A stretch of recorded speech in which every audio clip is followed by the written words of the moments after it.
look at European countries that manage to achieve better outcomes than we do at lower costs, one of the primary differences is that their systems in Western Europe are generally 2/3 primary care, 1/3 specialty, and our systems in the US are typically 2/3 specialty, 1/3 primary. And I think that that reflects a lot of why we can't get the same benefits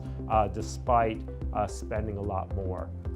on it. Part of the difference between the Western European countries and the US was the ratio of primary care doctor to specialty. The other is that Western European countries spend a great deal more of their money on social good, on social work, on making sure that people have a place to live, that people have food to eat, that people have a safe environment to live,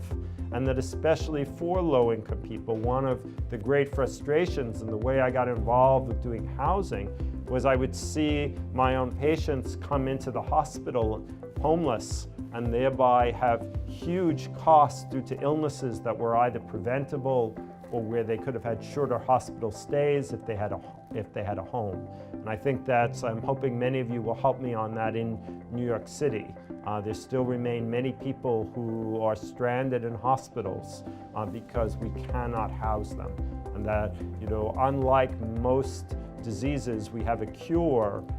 for homelessness, and it's called a house. It's exceedingly effective and has very few side effects.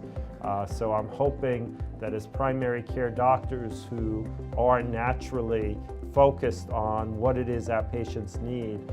trying to make sure that we deal with